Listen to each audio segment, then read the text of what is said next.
Welcome to the Watch Out channel.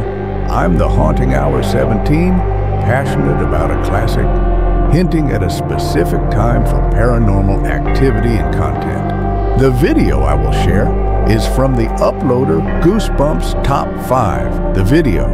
Whether they have truth or not, you are the one who will judge what you have seen and what you have been touched by in the videos. To provide you with many scary and terrifying videos, be sure to watch till the end of the video. Maraming salamat po and enjoy scary watching.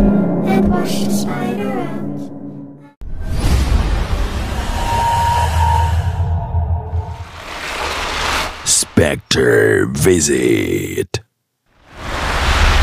Isang gabi habang nagpapahinga ang poster ng video, bigla na lang daw siyang nakaramdam ng bigat sa dibdib niya. At pakiramdam niya ay may nakamasid sa kanya.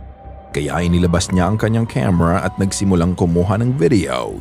This is what he captured.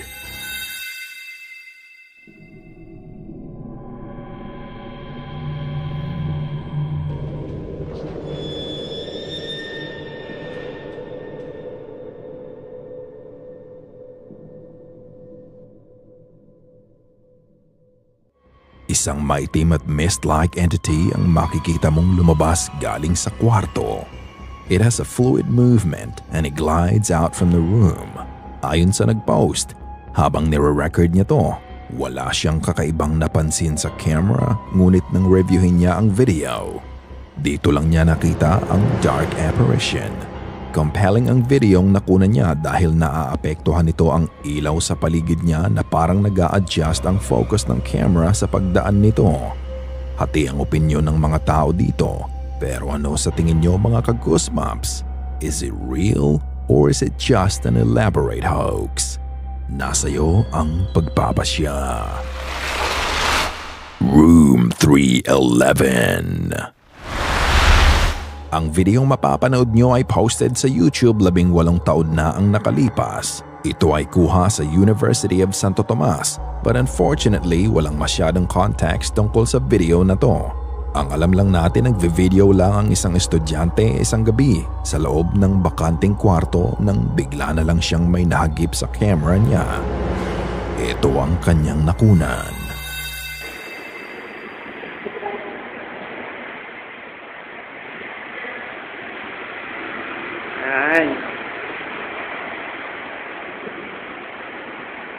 Maganda na 311 ngayon na. Pwede.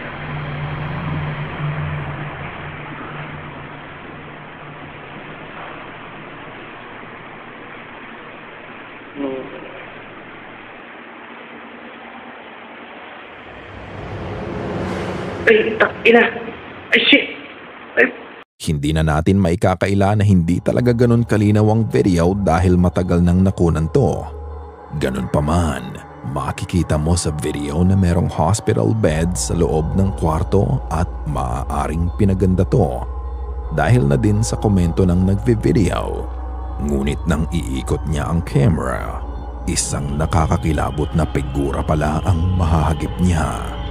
Makikita mo ang isang babaeng nakaputi na may mahabang buhok ang bigla na lang lumitaw sa sulok ng kwarto.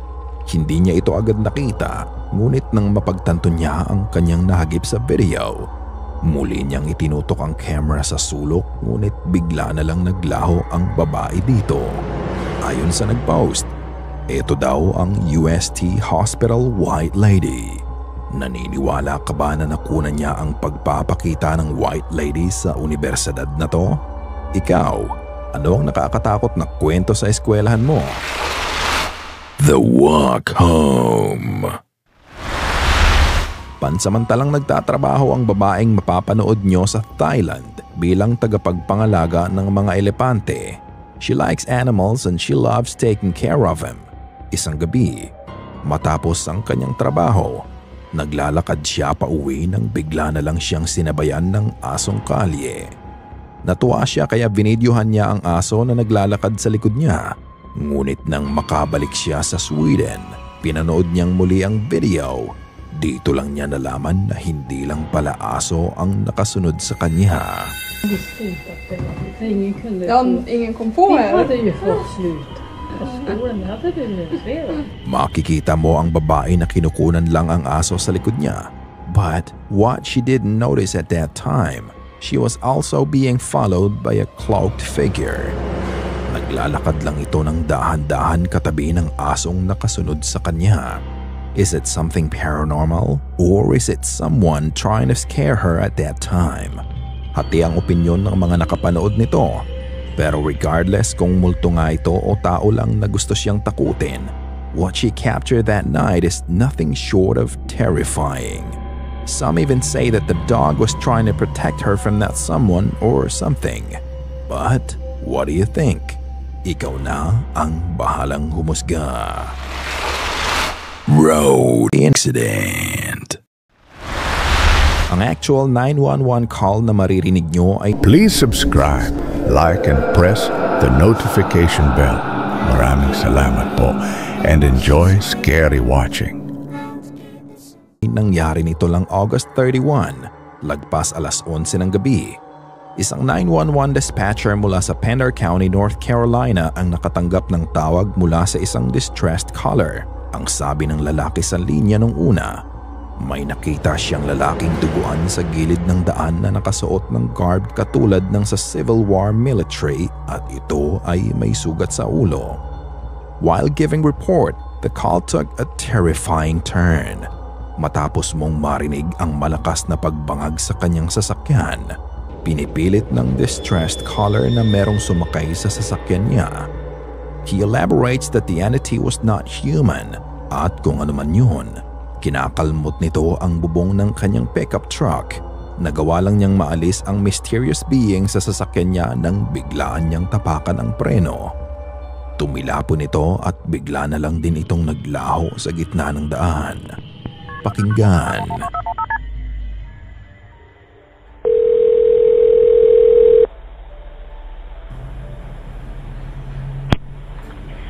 Pender County 911, what's the address of your emergency? I'm driving on 210. I just crossed the Black River, and I thought I saw a guy standing on the side of the road bleeding. Okay, where are you at, sir? I'm on 210. I just crossed the Black River. I'm heading towards 53 East. I just passed Patriots Watch. Okay, so you're over near Morse Creek? Yes. Okay. And did you saw a man standing on the side of the road?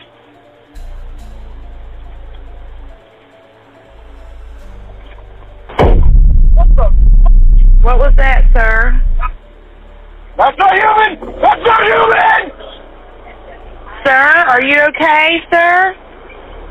There's something in the bed of my truck! Okay, what's in the road? No, it's not in the road. It's in my truck. In the bed. There's something in the bed of your truck? Yes, ma'am. I just turned on my bed lights for my truck, and there's something in my bed. Okay, sir, when you say something, what do you mean? I just knocked it off of the bed of my truck and went over my roof. Okay, what was it? Maririnig mo ang takot sa boses ng driver. However, we only have the recordings from the 911 call. What do you think he saw that night? A skinwalker? A ghost? Or maybe a being not from this world? Susubukan kong hanapin ang body cam ng polis na rumusponde sa tawag niya at bibigyan ko kayo ng update. But for the meantime, ano ang tingin niyo sa kaso na to? Sa huli, kayo pa din ang bahalang magpasya.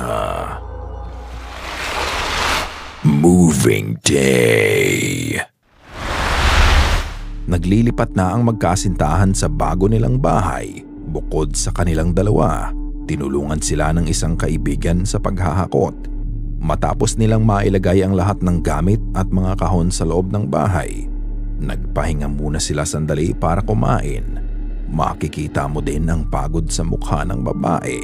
Pagkatapos nilang kumain, nagbibiro pa ang nagve-video at tinanong ng ilang bagay ang couple tungkol sa mga dala nila. Ngunit habang nagve-video sila, they didn't know they'd capture something so sinister. Something you'd never want to see. Not even in your worst nightmare.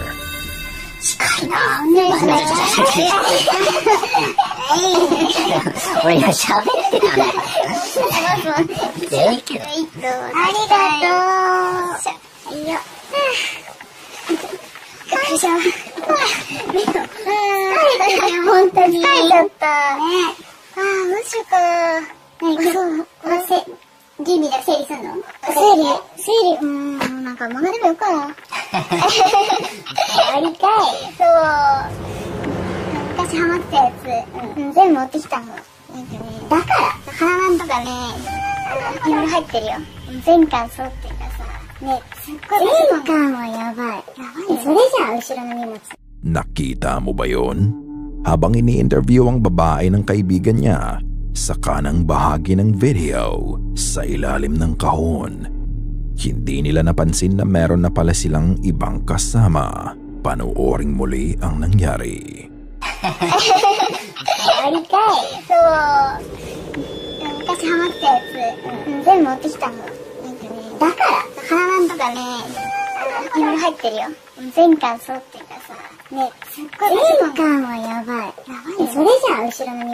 Makikita mo ang abong kulay na mukha ng babae na may maitim na mga mata ang nakatingin sa camera.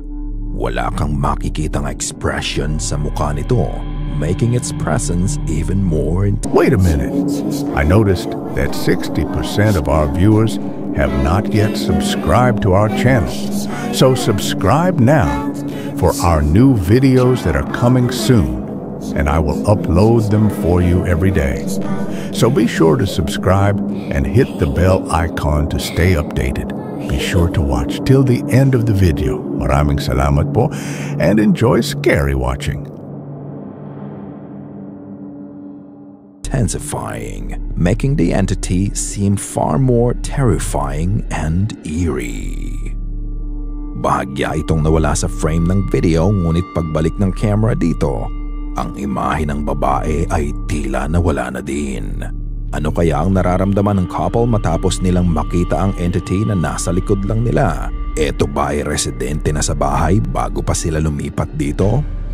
Dahil dito, I can't help but wonder kung itinuloy pa din ba nila ang paglipat sa bahay. Kung ikaw ang nasa kalagayan nila, ano ang gagawin mo? Titirhan mo pa din ba ang bahay o ibebenta mo na? Ikaw na ang bahalang magpasya. Accident property. In this video, pinuntahan nila Takani-san at Hayato-san ang bahay ng isang viewer nila. Ni-request nito na imbestigahan nila ang bahay na nirerentahan niya dahil sa mga paranormal phenomena na nangyayari dito. Bago nila i-conduct ang investigation, in-interview muna nila ang nagre-rent and according to him, alam niya ang background ng bahay bago niya kunin to. Kahit maliit lang ang bahay, it has a very dark history related to paranormal. But one tragic event in particular ang nangyari sa viewer niya. Ayon sa kanya, ilang araw lang matapos niyang lumipat kasama ang kanyang ama sa bahay, ang kanyang ama ay nahulog sa balcony. Tumama ang ulo nito sa semento na naging dahilan ng pagkamatay ng tatay niya. At nangyari ito 1 taon pa lang ang nakalipas. Gayunpaman, pinagpatuloy pa din niya ang pagrenta sa bahay matapos nito dahil mura at malapit lang sa trabaho niya. When he was asked kung ano ang mga na-experience niya sa bahay, ang sabi niya nakakarinig siya ng boses ng lalaki na nanggagaling sa balcony at boses naman ng babae mula sa banyo. After the interview, naiwan si Takani-san sa bahay ng mag-isa. Dito na niya sinimulan ang pag-iimbestiga. 向こうに、ベランダがあるんですけど、そこで一人検証していきたいと思います。ちょっと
だから、僕、最近、ほんまに、ちょっとながら感じるようになってきたんですけど、ここなんですよね。ここにめっちゃ嫌な雰囲気を感じます。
すっげえここが嫌なんですよね、本当に。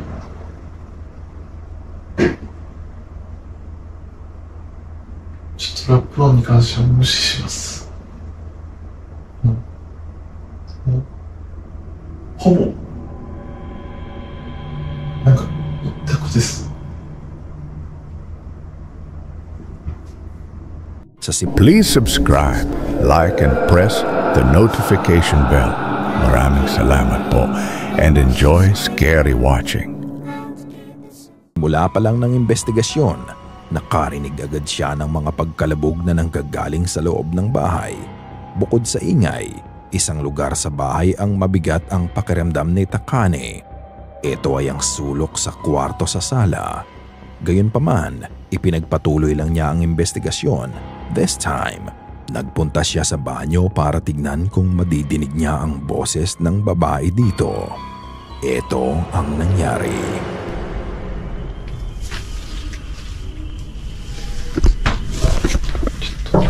Mate!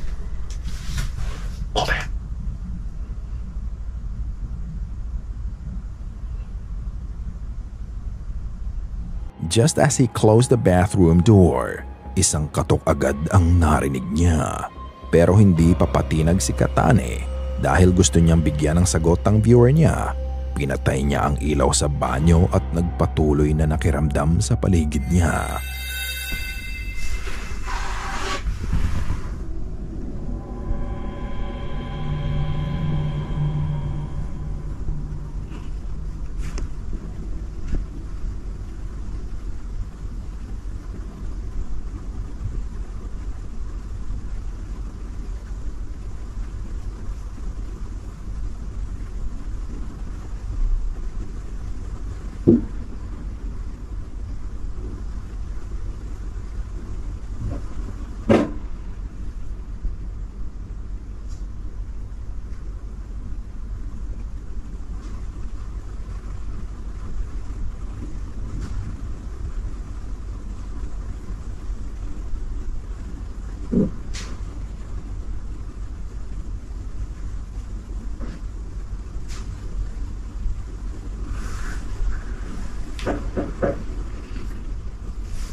May kakaibang ingay siyang nadinig at madidinig mo din na may naglalakad sa sala. Malinaw na maririnig ang footsteps na lalong nagpakaba sa kanya. Sa takot niya ay wala na siyang nagawa kung hindi takpan na lang ang bibig niya. Makalipas ang 30 minuto, lumabas na din siya sa banyo pero wala siyang nakita. Matapos nga nito ay tinawagan niya na si Hayato na bumalik na sa bahay at ikinuwento pa nga ni Takane na talagang iba ang pakiramdam niya sa parte ng sala na yon. Ngayon ka-goosebumps, bago ko ipagpatuloy ang nangyari, tatanungin kita, nakita mo ba yon? Tignang mabuti ang nangyari sa simula ng kanyang pag-iimbestiga. 向こうに、ベランダがあるんですけど、そこで一人検証していきたいと思います。ちょっと。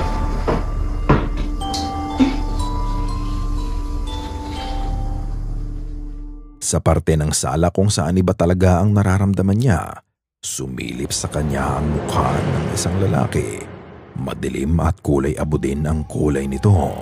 Dahan-dahan lang ang paggalaw nito ngunit nagtago muli ito sa likod ng pinto. Ang mas weird pa, nang naitutok niya ang handheld camera niya sa parte ng pinto kung saan sumilip ang apparition, wala itong nakuhang tao o figura. Tanging sa static camera lang niya nagpakita ang mukha ng lalaki. Ang kaluluwa ba ng lalaking ito ang may kagagawan sa lahat ng kamalasan at aksidenteng nangyayari sa bahay na yon? Sa huli, nagbigay na lang ng advice si Takane sa viewer niya na paalisin ito sa pamamagitan ng eksorsismo o di kaya ay lumipat na lang siya sa ibang bahay.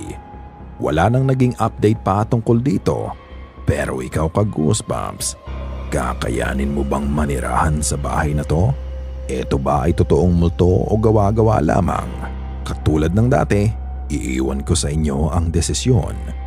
Kayo na ang bahalang humusga. Sana ay kinilabutan ka sa mga video na aming itinampok ngayong gabi. Kung may nais kang ibahagi ay bukas ang aming email na goosebumpstopstories@gmail.com at Facebook page. Check out our TikTok page na din at Goosebumps Top 5. Please like and subscribe to my channel. This is a big help to me as a content creator. To provide you with many scary, creepy, and terrifying videos, maraming salamat po, and see you again in my next videos. I'm the Haunting Hour 17. Subscribe.